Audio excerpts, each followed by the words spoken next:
All right. Hello, everybody. She's ignoring you. Just, All right. See you here soon. Or we're starting soon. Something like that. Okay. It's behind the scenes. Real. Raw. Yeah.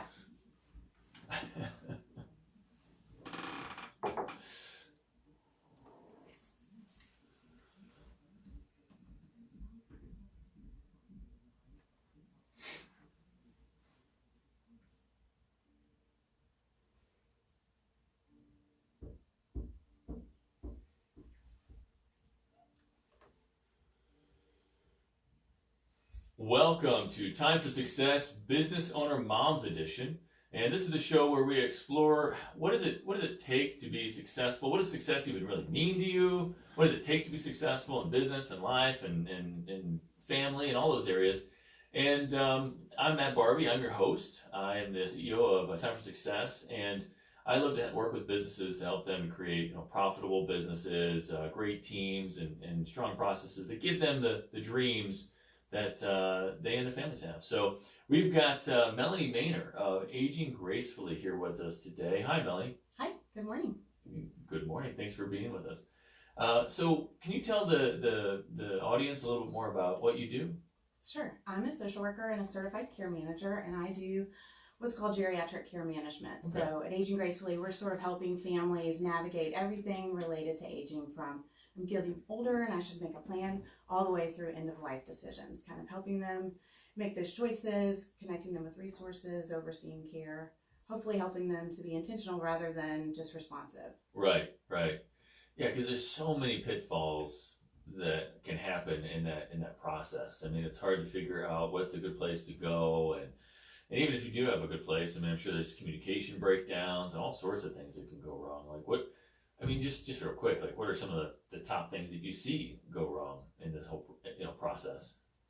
Well, I think we are lucky to live in St. Louis, which has a lot of resources, which is really wonderful. But just knowing what all those resources are and understanding what each one does, and then which companies are doing good work, which companies are good to work with. Right. The other thing is, the situation is loaded. It's somebody that you care about. It's your health. Yeah. And so you're making these big decisions, but you have all these feelings that, complicate those matters. So just having people that can help you think clearly when you're making decisions quickly sometimes. Oh, I hear you there. Yeah, so it's kind of a coaching process almost in some ways, because a lot of these things are very emotionally charged. For sure. Yeah.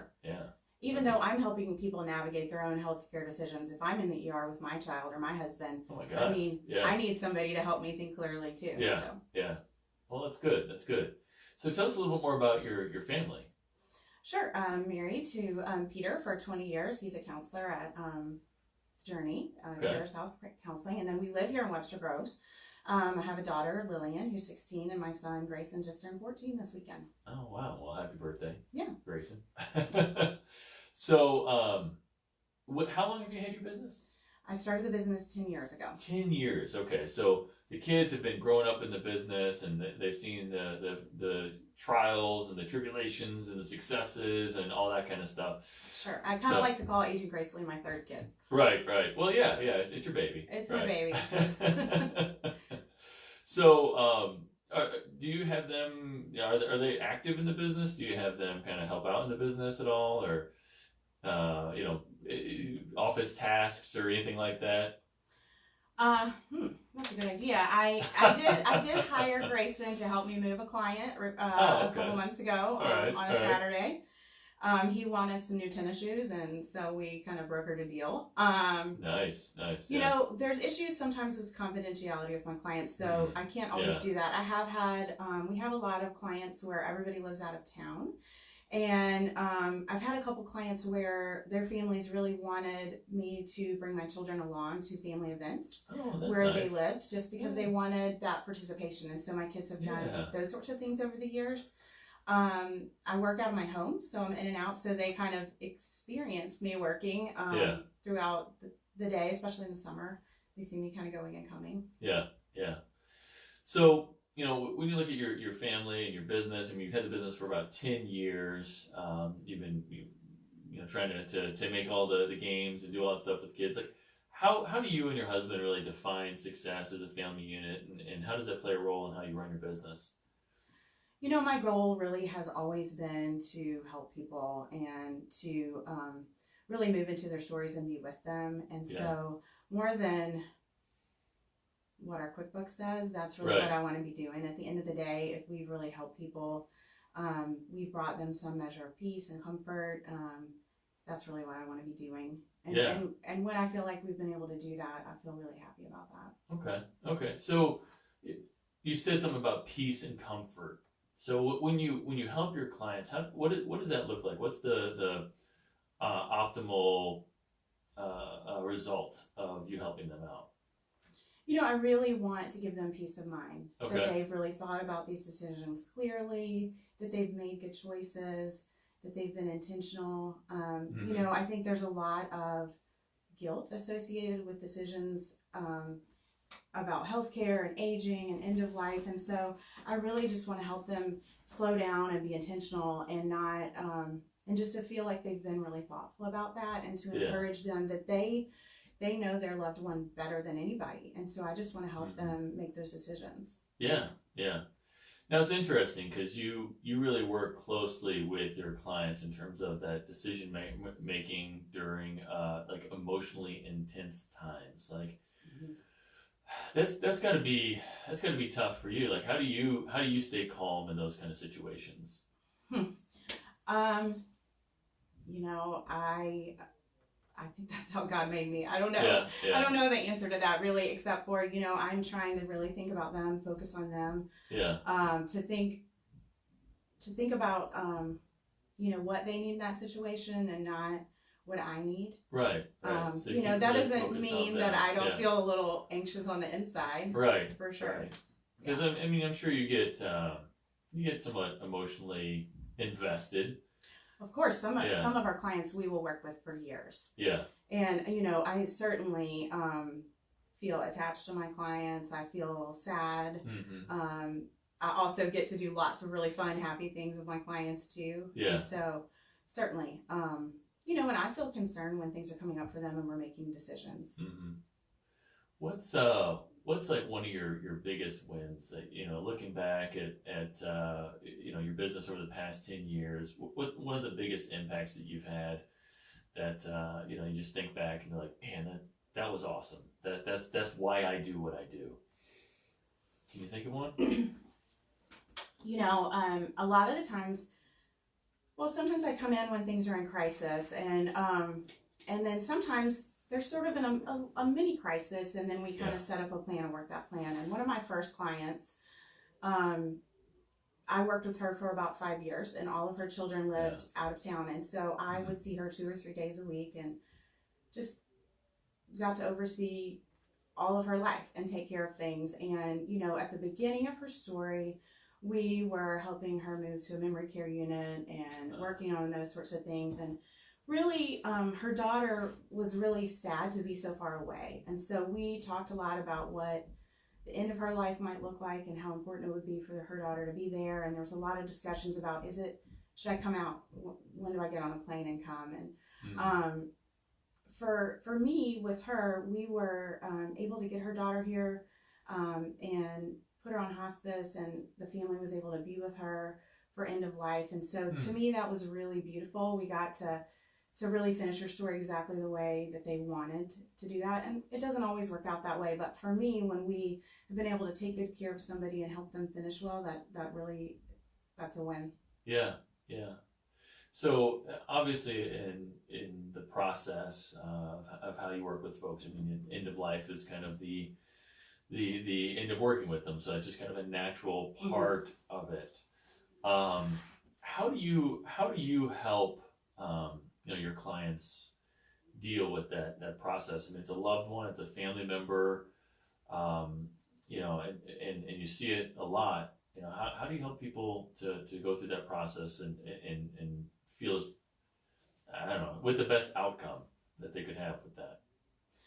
Well, fortunately, Deborah, my other care manager, has a long history as a hospice chaplain, so she's really good at this work too. All along we are really trying to help families come together rather than fall apart, and we're starting that at the very beginning of our work with them. And so all of the time that we've been working with them, we're really working to restore relationships, to help people say what they want to say to their loved ones, hopefully before we're at the end of life, but we've been kind of working on those things all along. I think facilitating hard conversations, those sorts of things, just kind of bringing up the elephant in the room sometimes is what we're doing. Okay. And just processing, what does end of life mean to them? What do they think happens next? Just kind of sitting with them in those hard places. Yeah. So helping them to understand, what that means. Now, also, how do you, like, as you see it's coming with the hospice and everything like that, I'm sure you also help to make the setting as good as it can be too, right? Like Sure. So we want to let them know experience. Yeah. We want to let them know what the options are. Right. So I think sometimes as we're aging, and certainly if we get to an end of life situation, our decision making is going to change. Yeah. Where we might not want to be in a hospital anymore. We want to be at home, or we want to be in a comfortable location. And so telling them those options are out there, facilitating making those things happen, making whatever space it is the most comfortable we can make it for the family, for sure. Excellent. Okay. Well, I don't want to belabor the end of life because there's a whole bunch of time before the end of life. Right. I was listening to the guy before me talk about credit cards, and I was like, man, I got this. And then we're just talking about end of life stuff. Right. So the end of life is obviously going to be something that's very emotionally impactful. Sure. The way that you work with folks, but it's not just end of life. It's at what point would somebody say, maybe it's a good idea to give Melanie a call? Well, I'd love for them to give me a call when they are thinking, I'm getting a little bit older. Maybe I should make a plan for what I want that to look like before there's an emergency. So is that like retirement age? Is that, what is that like as you're starting to have some health issues? What does that look like? I think if you're starting to have some health issues, if you're starting to make decisions about housing, those sorts of things, it's really good to look at your housing situation before you have a health crisis, so we can make sure that it's set up for you if you need it. What I like to say is the way that we keep you at home is really prevention. If we can keep you safe and make it safe for you, then hopefully we can keep you there as long as possible. But probably as people are aging, starting to have health crisis, the beginning of a new diagnosis, just kind of starting to have those conversations. What about like mobility issues? Is that maybe a good time to start thinking about? For sure. Talking with you, because like what kind of adaptive equipment there might be, it can keep you in the home. Is that a good time as well? Right, and bringing in the resources to look at your home to make it as safe as possible, so that hopefully you don't have a fall and increase your level of need. So those sorts of things. Anytime you kind of have some sort of, I would say, new health situation or diagnosis, those are good times, talking points. Yeah. And we'll come and do a free meet and greet or talk to you over the phone, so we can always say, okay, you know what, we're a resource, so you're not really quite ready for us, but call us when such and such happens. Helping people think about those things. Yeah. Now, you kind of talked about the family members that are out of town and all that. There's some cultures where as people get older, they'll live in the same house, and then but our culture is a little bit different. How do you work with folks? How do you encourage them to try to make the most of time as you start to see kind of the degradation of health and memory and all that kind of stuff? Like, how do you help people like better plan for that? I know it's a kind of a general question, but well, I think some of it is fear. They don't know how to do it. They don't know. They don't know how to interact with their loved one who's losing their memory. Yeah. And so, kind of equipping them. This is how you do this, or modeling it for them in the way that we're talking about it. Yeah. Just kind of help showing them what that interaction could look like. But also, a lot of it is there are many losses before the end of life. If you're watching your parent or your loved one lose their memory, it's really painful. And some of that is sitting with them in those hard places and talking about it and processing it. Yeah. And sometimes they have to offload some of those things to us because it's just too painful. Yeah. And so we want to free them up. So it can be a difficult conversation to have, but just like you help maybe their sons and daughters and, you know, their kids and loved ones help, you know, process situations, they need to be there with their parents and you know, those as they're aging, and help them to process those things too. Because I mean, would you say that you see it fairly often that people, since they don't know how to talk about it, they just kind of try to ignore it, and so that I think that's a lot of what we're dealing with. We don't want to think about our health failing. We don't want to think about getting older. We don't want to think about end of life issues, and so we just don't want to talk about it. Right. And we try to ignore it, and that's kind of what we're trying to kind of push the envelope on, to help people be intentional rather than responsive. Yeah. To say, let's think about this when we're not in a really scary moment, so that when we are, we can remember what we want to do. Okay. And what's important. Yeah. You know, so you've got kids who have been involved for 10 years in seeing aging process and all that. And they've gotten involved in some clients' lives and seen that. How have you helped them to like understand and process the aging process? Do they seem to just kind of take to it? I mean, have you had to have some conversations with them? I mean, what are some tips for folks who, you know, trying to teach their kids about how to deal with this? You know, I mean, they're kind of watching me do this all the time, and of course, you know, I don't know what you talk about at dinner, but you know, I talk about end of life stuff at dinner. Right. So you know, part of it is I'm seeing families deal with these things, and so at the dinner table, I'm saying, hey, you know what? If I ever get sick or I'm ever dying, this is what I want. And that sometimes I'm kind of silly about it. Like I sometimes tell my kids, now don't forget, I really would like to be buried in jeans and my cowboy boots, because I'm worried that you whatever you show up in, you got to wear for eternity. And that's funny, but you know, part of it is I really believe having those discussions when the situation isn't loaded is really important. So just in the day-to-day, talking about what I would want if I were in a health crisis, or what I would want to have happen if I were dying. You know, I hope that one day when I am, they can remember those kind of funny conversations, and it will equip them to make good decisions. So it seems like jeans and cowboy boots would be really uncomfortable for eternity. But a dress and heels, I don't know, Matt. Have you tried that? Well, I mean, I wouldn't necessarily suggest heels. So when you're dressing for eternity, is it comfort or is it look? Like what do you know, aesthetics or, man, I mean, it's a hard I'm decision. usually choosing comfort. Well, yeah, all right, good. So that's what you suggest. All right, that's good to know. So you're able to have those conversations with the kids, you know, and you have them fairly often.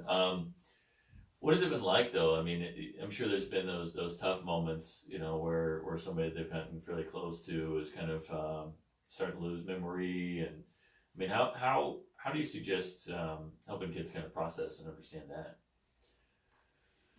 You know, I think kids are kind of great because they just ask the question rather than adults who, you know, maybe want to ignore it. They try to avoid it, right? Yeah. So kids will oftentimes just kind of move right into that. And so, you know, just talking to them, answering their questions, trying to take the fear out of it, making things seem normal, modeling for them, this is how we do this. Also just kind of helping facilitate things like touching a person and making them seem real, because sometimes you go into an environment and it looks really different. Maybe you're going into assisted living and you're seeing all these new things.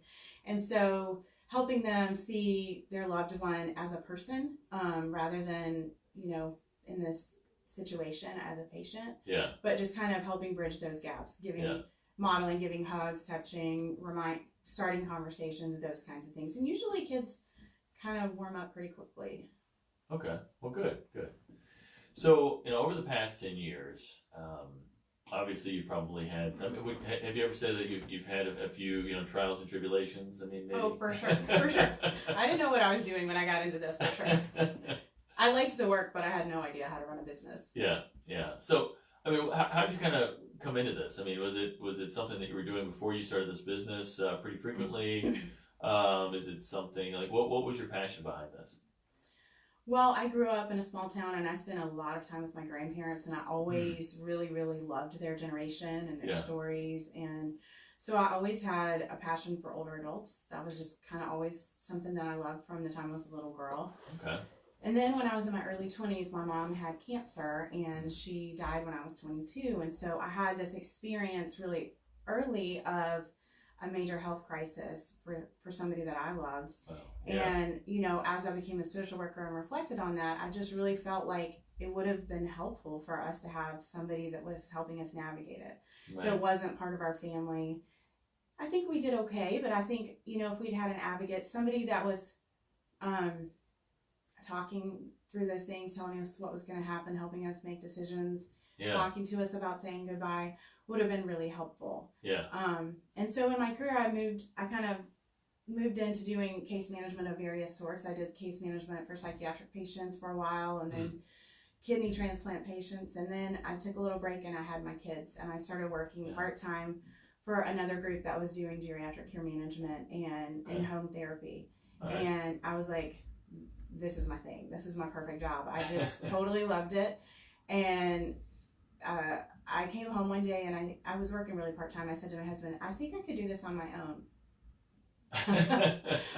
So Aging Gracefully was born. But, you know, we have grown a lot over the last 10 years, and I feel like we're expanding and growing now more. It's really fun. Good.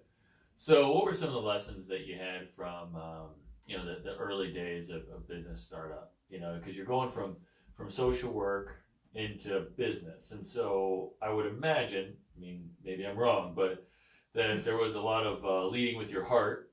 Right. And sometimes that didn't always reflect well in the numbers. Is that fair to say? For sure. Yeah, I certainly, you know, everyone I meet, I want to help. And so you end up doing things, a lot of giving things away for free. And that's hard. It's always, and it still is really hard for me to talk about the cost. I just want to kind of to help and not do that. Yeah. You know, I didn't know how to work QuickBooks. I didn't know how to network or have one-to-ones, those kinds of things. So there was, none of that was addressed in social work school. So it's kind of learning on my feet from people like you, reading books, going to meetings, that kind of stuff. Yeah.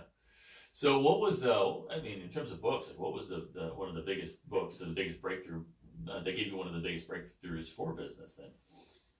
Oh gosh, I don't know. I've read a lot of business books this year. You know, what's the name of that book? The Go-Giver? The Go-Giver. That's a good one. Yeah. That's been really helpful. I've just been reading the Story Brand stuff this weekend. I don't know. Yeah. I read quite a few books. There's a couple goes. Like the Go-Giver. I mean, what was kind of the biggest impact on you with that book? Yeah, well, I think I found networking and meeting with people kind of intimidating. And when it was kind of boiled down to me that all we're really doing is hearing people's stories and making connections, I was like, that's what I love to do. That's a social work skill. I can do that. So awesome. Yeah, it made business a little bit more relatable. Good. All right. So the Go-Giver, I could definitely see, especially you know, since you're so passionate about people, right? Helping people would be huge. So we've only got probably, well, I guess maybe like a minute and a half. So if you wouldn't mind just kind of telling the audience again a little bit about what you do and how you help folks, and then how they can find more information about you. Sure. We help people with everything related to aging, helping them think through things, make decisions, make a plan. So if you have any questions in that category, feel free to give us a call. You can find us on Facebook. You can also call us at 314-827-6654, or you can look us up on our website, which is aginggracefully-stl.com. Perfect. Thank you so much. Well, thank you. This has been Matt and Barbie with Melanie Maynor, and this is Time for Success Business Owner Moms Edition. And to find out more information about how to create the kind of business that gives you and your family the lives that you dream of, so that you have a little bit more time to age a little bit more gracefully, and the money and the freedom to be able to do that, right? You can reach out. My phone number is 441-5423. Thank you very much. Again, Matt and Barbie, time for success. All right. And thank you everybody for watching. So Christine says, I want everyone to have help like aging gracefully. Oh, that's awesome. Nice. Shout out for you. Yeah. Yay. All right. Thanks everyone.